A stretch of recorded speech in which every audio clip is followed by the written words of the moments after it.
for the audio, or you can even watch back. Giving players all the props, or put them on blast. We don't give no hot takes, only talk facts. We're giving all our devotion, riding high on this wave of emotion. Going all out, yeah, cause this is our time. No, ain't no stopping us till we reach the finish line. All in, we came here to win. We're gonna give everything. S-I-C-K on the run. S-I-C-K, sick. On fire, we're ready to fight. We'll bring the house down tonight. S-I-C-K on the run. S-I-C-K, sick. Play it on the car ride, play it when you lounge. X and O, you know that we can hold it down. Shout out to my man Sammy, got it off the ground. And to all the listeners tuned in right now, got debates, analysis, and speculation. This is sports talk for the new generation. You know where to find us, got a reputation. Sick podcast, your #1 sports destination. Giving all our devotion, riding high on this wave of emotion. Going all out, yeah, cause this is our time. No, ain't no stopping us till we reach the finish line. All in, we came here to win. We're gonna give everything. S-I-C-K on the run. S-I-C-K, sick. On fire, we're ready to fight. We'll bring the house down tonight. S-I-C-K on the run. S-I-C-K, sick. S-I-C-K is the sickest podcast. Tune in for the audio, or you can even watch back. Giving players all the props, or put them on blast. We don't give no hot takes, only talk back. S-I-C-K, S-I-C-K, S-I-C-K, S-I-C-K, S-I-C-K, S-I-C-K, S-I-C-K. all in, we came here to win. We're gonna give everything. S-I-C-K on the run. S-I-C-K, sick. S-I-C-K, it's the sickest podcast. Tune in for the audio, or you can even watch back. Giving players all the props, or put them on blast. We don't give no hot takes, only talk facts. We're giving all our devotion, riding high on this wave of emotion. Going all out, yeah, cause this is our time. No, ain't no stopping us till we reach the finish line. All in, we came here to win. We're gonna give everything. S-I-C-K on the run. S-I-C-K, sick. On fire, we're ready to fight. We'll bring the house down tonight. S-I-C-K on the run. S-I-C-K, sick. Play it on the car ride, play it when you lounge. X and O, you know that we can hold it down. Shout out to my man Sammy, got it off the ground. And to all the listeners tuned in right now, got debates, analysis, and speculation. This is sports talk for the new generation. You know where to find us, got a reputation. Sick podcast, your #1 sports destination. Giving all our devotion, riding high on this wave of emotion. Going all out, yeah, cause this is our time. No, ain't no stopping us till we reach the finish line. All in, we came here to win. We're gonna give everything. S-I-C-K on the run. S-I-C-K, sick. On fire, we're ready to fight. We'll bring the house down tonight. S-I-C-K on the run. S-I-C-K, sick. S-I-C-K, it's the sickest podcast. Tune in for the audio, or you can even watch back. Giving players all the props, or put them on blast. We don't give no hot takes, only talk back. S-I-C-K, S-I-C-K, S-I-C-K, S-I-C-K, S-I-C-K. S-I-C-K. Turn up your volume. Because you're about to listen to The Sick Podcast. With Tony Marinaro. 55 seconds left in the penalty, a minute and 27 seconds left in regulation time. Boston 4, Montreal 3. Lafleur coming out rather gingerly on the right side. He gives it into Lemaire, back to Lafleur. Oh! The sickest Montreal Canadiens podcast. You're in the ball! Sports entertainment like no other. Rejoint, on lui fait perdre la rondelle, une passe devant. Et c'est le dégagement et ce sera la victoire des Canadiens. Stanley pour les Canadiens. Le 23e de l'histoire. You found the dogs! John, you found the dogs! He found the dogs! And all together, they worked a young team to the top. And now, a 24th Stanley Cup banner will hang from the rafters of the famous Forum in Montreal. The Canadiens win the Stanley Cup. Brought to you by Energy Transportation Group. Driven to be different. La Vida Tibi. Embrace your true nature. And Playground, your premier gaming destination. It's gonna be sick. Marinaro, the Sick Podcast on this Wednesday, July 2nd. Thanks for watching, everyone. Last night's show is going to be hard to beat, huh? It was pretty amazing last night with Pierre Maguire, Simon Snake Boisvert, Jamie Rivers, who works television for St. Louis Blues broadcast, and Jason Demers of the NHL Network. We're breaking down the trades yesterday in the National Hockey League, notably the one sending Logan Mailloux from the Montreal Canadiens to the St. Louis Blues in return for Zack Bolduc. Speaking of Mailloux, things may get a little easier for him with St. Louis because they're trying to make room for him. And earlier today, they placed defenseman Nick Leddy, who's playing on the third pair on the right side, on waivers. So that's a good opportunity for him because clearly they're trying to make room for him. There's plenty to talk about today because today was the Montreal Canadiens development camp at the CN complex in Brossard. And yesterday they did medicals and physicals and all that and testing and everything. But today they were on the ice and several members of the media were there, including Stu Cowan of the Montreal Gazette and HockeyInsideOut.com, who's going to join me in just a couple of seconds. Not before I talk to you about Playground, looking for the ultimate entertainment destination. Playground is your ticket to nonstop thrills. Experience heart-pumping gaming action and world-class poker experience. Playground is a 2025 winner of Fan Choice. Best poker room at the Global Poker Awards. Indulge your taste buds at their incredible restaurants. Let loose with live music, electrifying DJs. Enjoy unmatched customer service. Dispense for downtown Montreal, right across the Mercier Bridge. Well, settle for ordinary when you can have extraordinary at Playground. It's all there. Visit playground.ca to discover more. And in that fridge is Bittt Tibi, another one of our sponsors.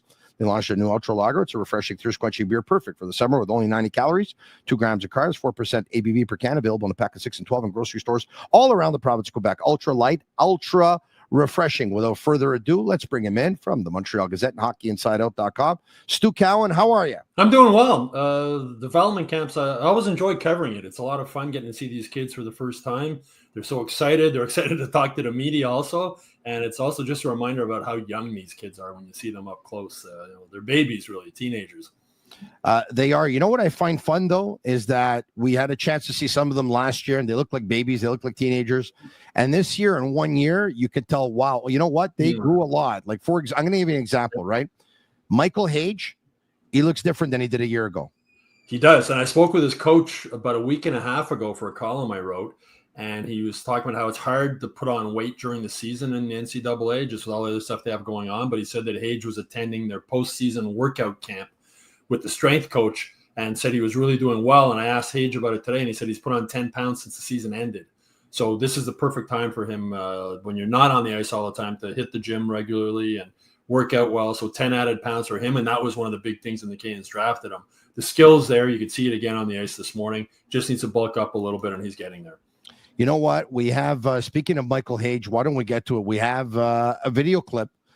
We have a few video clips. They're not all that long, but they give you a pretty good indication of what these players have. Michael Hage, if we can bring it up. Here he is in the corner. Look at that. Look, in tight spaces. They jammed up a little bit here. I don't know the video. Something's wrong. Maybe it's my internet connection, but very, very fast hands. What did you see, Stu? He's so smooth. That's what really impressed me last year. He's a smooth skater, smooth with the puck, great vision, skates. He reminds me of Peter Svoboda, the way he skates with his head up. His head's on a swivel. Just you can see the talent. I mean, you can see why he was a 21st overall pick. The skill is all there. And as I mentioned earlier, he's just got to get bigger, but he's got the frame to put on weight. He's over 6 foot tall. I'm sure when he fills out, He'll be 205, maybe even 210 pounds. You know, Stu, I'm not going to be like some others in our business who pretend to know everything about the draft and the prospects when they don't go to any of these junior games or any of these arenas. But I'm going to say this, like, the steal of the draft is a term that's thrown out there way too often, I think. And a lot of Montreal Canadiens fans like to throw it out there every time the Canadiens picked up a player. Oh my God, you know what? They wanted to get him in the first round. They ended up drafting him in the second. He's going to be able to steal the draft. It's not because the Canadiens, by the way, wanted a player in the first round. They got him in the second that he's going to be a steal of the draft, because the Canadiens could be wrong. All right. And it could be right. But I'm going to tell you this, for a player who went 21st overall last year, based on the season that he had in Michigan that we just saw, based on the hands, we're seeing it, the hands, the move, the fact that this guy's he's getting bigger, he's getting stronger, he's coming into his own. He plays an important position, which is that of center. He had no problem putting up points.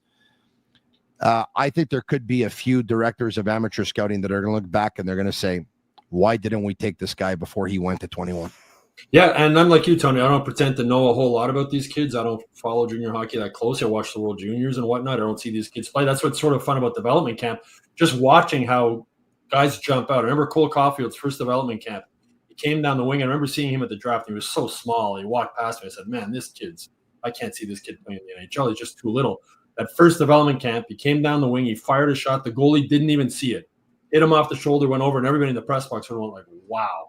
With Michael Hage last year, it was a wow factor just in the skills that he has and just the smoothness. Smooth's probably the word that sticks out to me. It's just everything he does is just really, really smooth. LJ Mooney, speaking of which, every year there seems to be a little guy that either slips in the draft or actually isn't even drafted, right? We've seen this story before. Marty St. Louis is one of them who was not drafted, and then he ended up going to Vermont, and then, you know what, he ends up getting an opportunity with the Calgary Flames, and then he gets put on waivers, and then he gets picked up by the Tampa Bay Lightning, and the rest is history. Daniel Briere was drafted. He was drafted 24th, but a lot of people said that he had the skill to go top 10, but he was drafted 24th because he was small. LJ Mooney is a guy that was picked up by the Montreal Canadiens in the draft, and everyone said this guy's got talent. Round 4, 113th overall, 5'7", 162 pounds. There's not a lot of people who would bet on a guy 5'7" making the National Hockey League, but he says he takes inspiration from Cole Caulfield. I don't blame him. This kid is good, Stu. Well, Tony, it's funny. I look back at the NHL Central scouting draft rankings for the year that Caulfield was drafted, 2019, and guess what he was listed at? 5'7", 162 pounds, exact same height and weight that Mooney's listed at now. Lane Hudson, the year he was drafted, 5'9", 148 pounds. So Mooney's exact same size right now that Cole Caulfield was at that age. And you see Cole Caulfield now, he's bulked up, he's filled out, he's a much stronger hockey player. But today, like, the skills on this kid stood out again. And I was interviewing him afterwards. He was so excited just to be interviewed. Like, he had a big smile on his face and kept saying thank you to reporters for asking him questions and stuff like that. And I asked him, I said, a lot of scouts going into this draft considered him to be maybe the most skilled player in the draft, or at least one of the most skilled players in the draft. And I asked him, I said, what's your best skill? And he said, my compete level. And if you remember the end of the last season when Kent Hughes and Jeff Gorton met with the media, they said they wanted to focus on compete level. Size, yes, but compete level was a determining factor. And you have to think that's a big reason why the Canadiens took him when he was still available in the 4th round. And if he wants to make the National Hockey League and be an effective player, he's going to need that compete level, because if he's not going to have it, then it won't work out. Stu, I'll share a quick story, and I said this in the last years. And fearless also, Tony. Like today, it's only drills in that, but like, he's not afraid to go in the corner. He's not afraid to get the puck. He's not afraid to get hit. I said this story already once before in the Sick podcast, but I remember working English radio with Chris Nyland, who happened to be in Pittsburgh. I don't know whether it was on business or whatever. And anyway, he was there. And while he was there, he watched some hockey games. Now we're going back. I don't know now. We're going back. Been gone 37 months, so I'd have to say we're going back at least 5 years, right? He probably watched the Pee Wee tournament or whatever it was, right? And And I think it was in Pittsburgh that he watched this tournament. And he came back, and I remember him saying on the air, he said, I watched them, a couple of Pee-wee hockey games or whatever. And he said, I saw this kid, LJ Mooney. This kid's unbelievable. And he said, this kid was the best player on the ice, put on a show. He was the best player in the tournament. I think he won the best player in the tournament. He said, this kid is going to be a name to watch out for. Now, if you would have told Knuckles then 5 years ago that 5 years later, LJ Mooney would be 5'7", 162, I don't know what his reaction would be. But hey, once again, guys like Caulfield and guys like Hudson, they're supposed to change the narrative about the small player. When you talk to these small players, they'll tell you, I've always been small. Yeah. Mm-hmm. But I was always the best player on my team. Yep. So why does it have to change when you get to the National Hockey League? It's the fearless thing as part of it, Tony. I mean, when you get the NHL and everybody's big and everybody's strong, like we saw with Lane Hudson last year, he's fearless when he plays. He's also like he doesn't get hit hard a lot, right? Same with Cole Caulfield. These guys have always been smallest guys on the team. They've had to learn how to protect themselves. And if they can't do that, they're not going to last. They're going to get hurt. They're going to be scared. And just that today, it really impressed me when I asked him, what's your best skill? And he said, my compete level. And with the Canadiens going into this draft, they talked about how they were looking for top 6 talent for the forwards. And that's what they were looking for. And they believe, obviously, this kid has top 6 talent. There's no doubt about that. Whether he can do it at that size, whether he can do it as a center, maybe they move him to the wing eventually when he gets to a higher level. But that top 6 talent doesn't grow on trees. And when you're in the 4th round, Marty LaPointe said when he spoke with us after the draft, you're trying to hit a home run. Like, you're taking big swings, you're taking chances, you're trying to find that diamond in the rough, and they're sort of hoping this kid will be a diamond in the rough. And you're talking about scouts being upset now that they didn't take Michael Hage. How many scouts are upset that Lane Hudson was still available at the end of the 2nd round when the Canadiens picked him up? The Canadiens had a couple of announcements that they made earlier today. Let's bring them up. A couple of players arriving, a couple of players leaving. A hometown kid who left it all out there wishing Raphael RV Pinard all the best in Pittsburgh. Speaking of smaller guys, Stu. Yeah. Raphael RV Pinard, injuries set him back in the last year or so, right? Yeah. I think sometimes it's right place, right time. If you take a look at where the Canadiens are now and where they want to go, it's not a fit for Raphael RV Pinard. The Canadiens realized in the playoffs that they need to get bigger and they need to get stronger and they need to get nastier. And yes, there's a home for Cole Caulfield, and yes, there's a home for Lane Hudson. Those guys are absolutely phenomenal hockey players. He's not a phenomenal hockey player. The Canadiens have several small players, and it doesn't matter if they have several big players. When you have some small players, there's got to be a limit at one point. And Alex Newhook isn't a big guy. He's 5'11". He's not big. He's not small, but he's not the biggest guy. Yeah. Cole Caulfield at 5'7" is not the biggest guy. Lane Hudson at 5'9" is not the biggest guy. Brendan Gallagher at 5'9" is not the biggest guy either. And at one point, you just sometimes there's too many. And Raphael RV Pinard at 5'9" was probably one too many. Yeah, and he was also a 7th round pick, right? And a couple of years ago, there was a 2022-23. I don't know how far down he was on the Canadiens depth chart, but it was pretty far down. And that's the year they had so many injuries, remember? Started that season, I don't think anybody, including Raphael Harvey Pinard, thought he was going to get called up by the Canadiens. He did, and to his credit, he scored 14 goals in 34 games, right? I mean, he was hot. Yeah. And he cashed in. He got it was a 2-year, one-way contract worth a couple of $1 million. During COVID, this is a guy who went back. His family owns a pizzeria where he grew up, and he was delivering pizzas during COVID.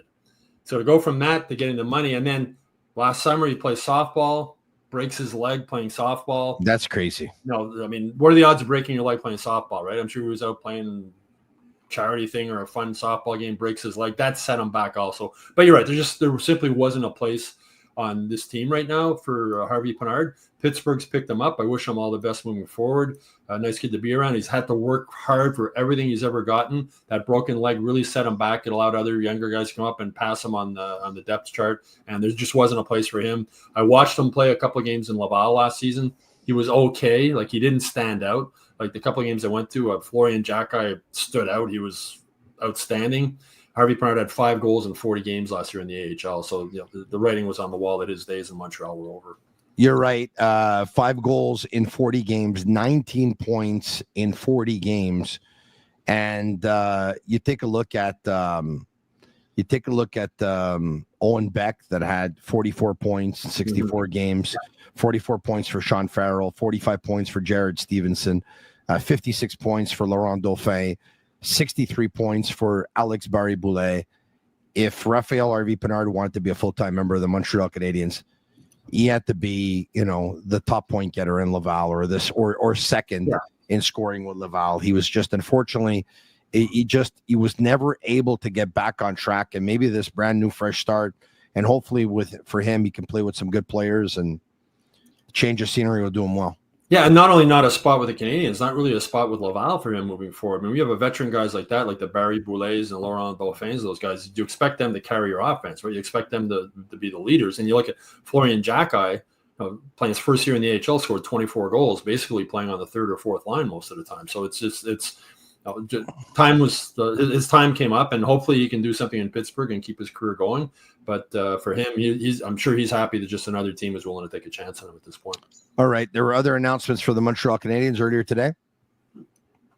All right. Canadiens agreed to terms on a 1-year, 2-way contract with forward Sean Farrell and defenseman Mark Del Gaizo. I want to talk to you about Farrell as well.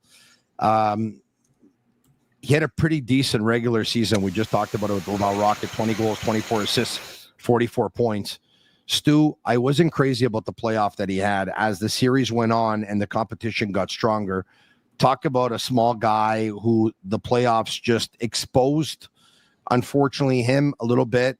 I'm happy he got this deal, but I question his long-term future with the Montreal Canadiens. Yeah, he's another guy. We're talking about Mooney earlier, just that guy, that size thing, right? I remember when he first came up with the Canadiens and played a couple of games, and he was getting pushed off the puck, shoved off the puck. Remember they brought him up there after he left the NCAA, and you could tell he didn't have the strength to play in the NHL. His slow start last season picked it up a little bit, but I guess he showed enough that they're not ready to give up on him totally yet. And I figure maybe he can grow on what he did near the end of the regular season last year.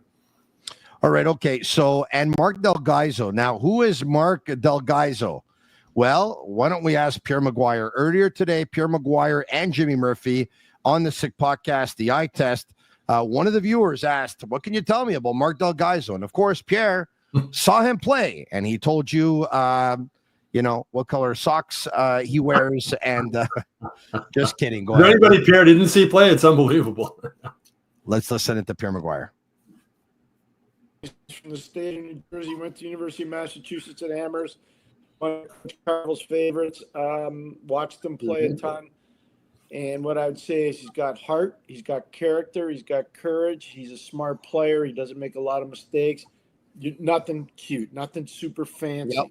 Just a solid, reliable player. More like a depth player for an organization. Right. A guy that if he comes up, will play and play very well for you. And yes, Pierre does know him well because Greg Carvel was the coach at UMass for the 3 years that Del Gaizo was there in 2018, 2019, 2019, 2020, and 2020, 2021. And he played 41 games, 22 games, and 27 games. So Pierre obviously got himself a pretty good scouting report there. From there, after those 3 years, he went to the Chicago Wolves of the American Hockey League. A couple of years with the Milwaukee Admirals of the American Hockey League, Nashville Predators for 9 games, back down to Milwaukee for 60, Nashville Predators last year for 46, spent 30 games in the American Hockey League. So he's a depth player. He's a depth defenseman, like Pierre said, 5'11", about 190 pounds, shoots left, 25 years old, and he's going to be there for the Laval Rocket. There's no doubt about it. All right, okay. He's an experienced defenseman, right, Tony? And you got to wonder, when the Canadiens were scouting Alexandre Carrier last season before making that trade to bring him here, they must have seen him also, right? So they probably saw enough out of him to figure they realized last season that you can't win in the NHL with 5 young defensemen in your lineup, right? You need that experienced veteran type guy. So he's a backup plan if or when there's injuries on the blue line this season in Montreal. Yeah, that's a good point. There's no doubt about it. Okay, you know what? I haven't had the opportunity to ask you your opinion yet. Speaking of defensemen, Logan Mailloux is no longer a Montreal Canadian. He's a St. Louis Blue. Yeah. Your thoughts?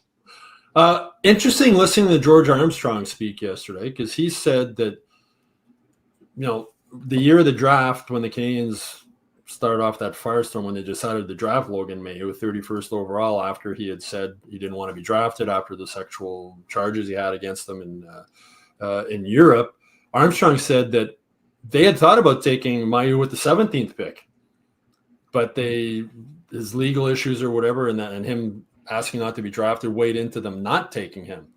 So you wonder if they would have taken him at 17 overall without that, and they've had their eye on him ever since. So I don't know. I wrote a column the other day saying it's like the Canadiens moved up 14 spots in the draft. Like you wonder if he had been available later on in the draft, what the Canadiens would have done. Like would they have taken the other player instead of taking Logan Mailloux type of thing. So Mailloux defensive problems, right? They were, Ken Hughes was asked yesterday what was the problem with Logan Mailloux, and he said there wasn't really a problem.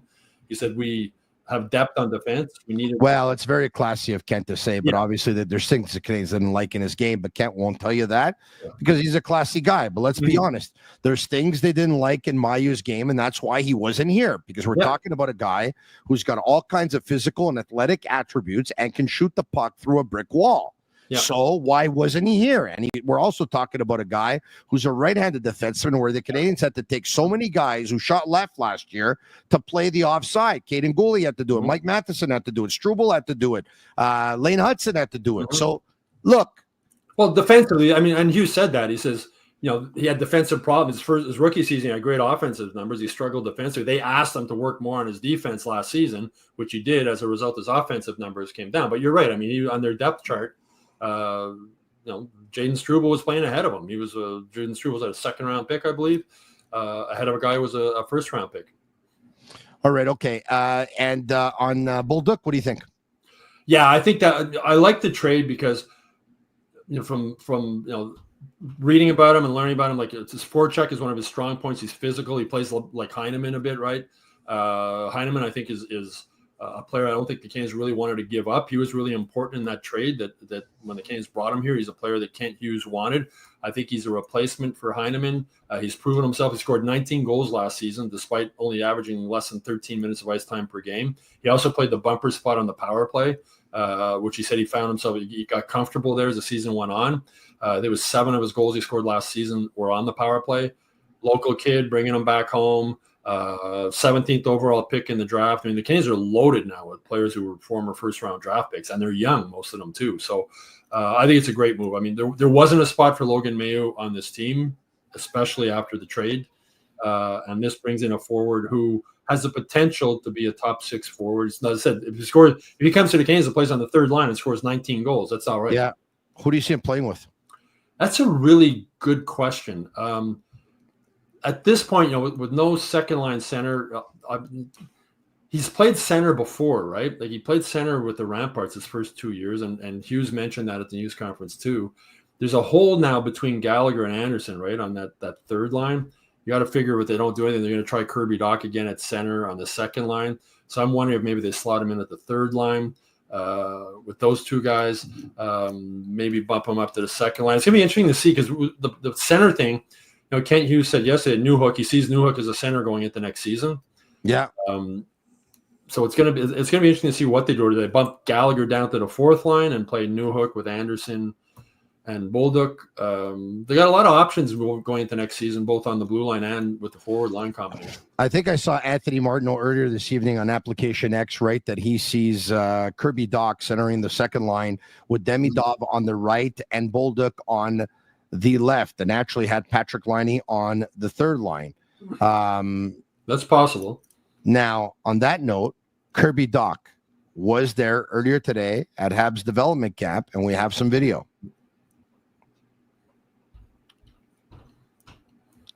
Isn't that nice to see, eh? Yeah, he was out there with Jeff Gorton's son, who was feeding him some passes. And he looked, a little tentative still in some of the drills that he was doing. Can you imagine what this guy's going through? Just the fact, though, Tony, that he's back on the ice right now is a good sign, right? We're July 2nd, August, so we're 3 months away more than 3 months away from the season starting. So just the fact he's back on the ice, looking a little hesitant, which is understandable. And I'm sure they've told him, don't go take it easy, just step by step. But the fact he is back on the ice already skating, he was shooting the puck really well from the 5-10 minutes that I saw him on the ice. But I think it's a good sign. I'm not ready to give up on Kirby Dach yet. I think a lot of people are. Physically, emotionally, he's been through a lot with these injuries. This is the final year of his contract, right? Here's a kid who was probably the best player on his team since he was 5 years old. One of the biggest kids on his team. 3rd overall draft pick. Things have sort of come easy to him in some ways, like talented big kids like that. Now he's facing a real challenge, right? The last year of his contract, doubts about his health, doubts about his consistency. Is he fragile? This is a really big year for him. This is the most pressure he's been under probably in a long, long time. And it's going to be interesting to see how he comes through and handles it. I'm not ready to give up on him yet as a possible second line center for the Canadiens. I'm not ready to give up on Kirby Dach, the player. I have serious doubts about his ability to be a second line centerman in the National Hockey League for a team that wants to be a legitimate contender. Well, the other thing, he's not a 200-foot player. But the other thing Ken Hughes spoke about yesterday, and he's talking about the way the game's played now. Centerman is really just face-offs, right? Guys switch positions all the time, depending who's the F1 on the forecheck, depending who's the guy back in the back. And how is he at those? He's not very good. He's terrible. For a guy his size, it's surprising how bad he is. But he was talking about how he wants all his forwards this summer to be working on improving their face-offs. So wingers can take face-offs. It doesn't just have to be the centerman who takes face-offs. So that's partly what Alex Newhook's not great on face-offs either, right? And that's where Christian Dvorak is a huge loss. Him and Jake Evans were the two. But if he plays with Demidov and Liney, or he plays with Demidov and Bolduc, realistically, Bolduc's probably going to be able to take some. And Demidov has played center before too. And I asked Kent Hughes yesterday, about the possibility of Demidov maybe playing center, and he said anything's possible. But he said, he's a young kid coming here, adjusting to a new country, a new team, a new everything. You don't want to throw him in that right away, right? But he didn't rule out the possibility of that happening down the road and trying him out at center. So as I mentioned earlier, they have a lot of options at forward. Marty St. Louis likes to say you can never have too many centermen. It's a lot easier for a centerman to play wing than a wing to play center. But I found that was interesting yesterday when Hughes said he's asked all his forwards to all work on faceoffs this summer because they've got Dvorak's a huge loss, and you can't have Jake Evans out there taking all the faceoffs. Nick Suzuki is solid in the center. But your second and third line faceoffs could be a big problem. Sick Podcast is brought to you in part by Souvlaki Authentique. You know them for their amazing and delicious Greek food with 7 locations. New at Souvlaki Authentique for a limited time. You can get your order delivered for just $2. When you order on their website, yes, just $2. So go to souvlakiauthentique.com and enjoy fast, hassle-free delivery at an unbeatable price. And they now have a loyalty program. So sign up before your next order and start accumulating points. Also brought to you in part by Betway. Go all the way with Betway. Get a free bet up to $200. Your first bet loses. Scan the QR code on the screen or click on the link in the details section to create an account. Redeem your welcome offer. Offer is only available for new customers. Terms and conditions apply. Offers not available in Ontario. Must be 18 years of age and older. And please play responsibly. We brought up the name LJ Mooney before. And we said that this guy can dangle and this guy can dance. Have you seen the video? Let's bring it up. Yeah.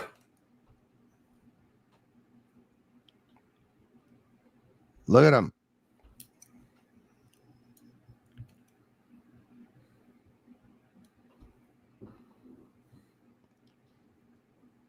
He looks like Danny Briere.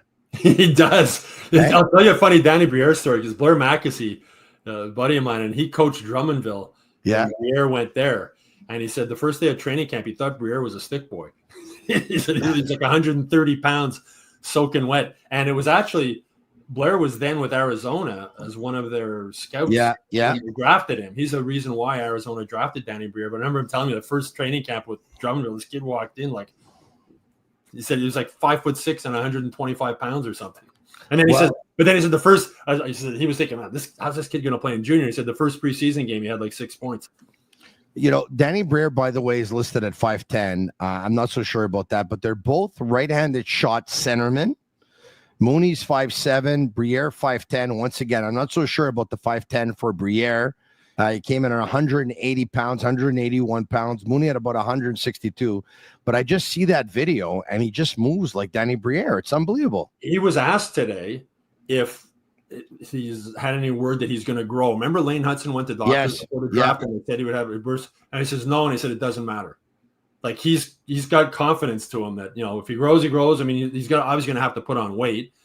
Cole Caulfield was able to do that. Cole Caulfield hasn't grown a lot in height since he was drafted, but he's definitely filled out, and he just strikes me like the kind of kid that's going to do everything he can to play in the NHL. Right? If he hit the weight room, he'll hit the weight room. Eat this, he'll do this. He came across as just a real likable kid talking to him to this point. He grew up in Pittsburgh, but as a Red Wing fan because he liked Pavel Datsyuk. And just the excitement. One of the things I like about Kirby is just the first time kids get to put on an NHL sweater. Like Aatos Koivu's son, Aatos, was there today too. We're going to talk about him. Put on that sweater that your dad wore. So imagine what that feeling was like. Imagine what it was like for Saku. Pretty cool. His son put that sweater on. You brought up Hudson. I remember his first development camp, and he talked about the fact that he goes, you know what, I need to put on some weight. And I was there. I was in the scrum with all you guys. I said, come live with me. Come stay at my place. See how fast you put on some weight. All right. Speaking of Aatos Koivu, who, of course, the Montreal Canadiens drafted as well. And we're going to get to Aatos in just a second, who was drafted in the third round, 70th overall last year in the 2024 NHL draft. A right-handed centerman, about 6 foot tall, also at 163. He needs to put on some weight. He needs to bulk up for sure. There's no doubt about that. Played 31 games with TPS Turku, a goal, 7 assists, 8 points. But he was there earlier today. And what does he look like? We got a couple of pictures for you. There you go. Number 56. There you go. Mm-hmm. Yeah, he quick on his feet. He's been in town for the week. His whole family's here. His dad, his mom, his sister. He said it's been really cool. He said he was 2 years old when his dad played his last game for the Canadiens, so he doesn't have a ton of memories about Montreal. But the family went back and visited their old home on Nuns Island. They went to the Bell Center. His sister found a few. They went to the boutique. His sister found a couple of old Saku Koivu Canadiens mugs that they had there. She bought those. The team got a tour of the Bell Center. And as he said, it's tough to be the son of someone, right? Because he's not known as Aatos Koivu. He's known as Saku Koivu's son, right? It's for sure like that. And he talked about how he wants to make a name for himself, and he wants to skate out of his father's shadow. But and he's going to want to do that because there's some people are saying, "Oh, they drafted him because he's Koivu's son." Yeah. I mean, the quote I had from him here, he said. I asked him about playing the Montreal market and the pressure, and he says, I think I do pretty good under pressure. I do good under a spotlight, I'd say. It doesn't really bother me. It's something that kind of motivates me because here for so many, I might be Saku Koivu's son. So I kind of just want to make a name for myself and show people I can be a good player as well. It kind of motivates me to hopefully be even better. And that's definitely something I want to do. Hey, I wonder, and we wish him all the best. I wonder, it's easy to say that acquiring Noah Dobson was one of the major reasons why a guy like Mailloux became expendable, and also having the opportunity to acquire a Bolduc was a reason why Mailloux became expendable.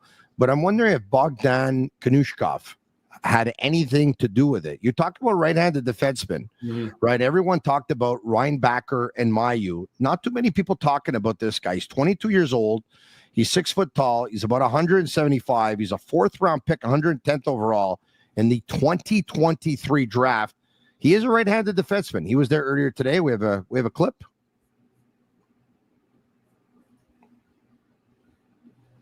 Wearing number 61. Yep.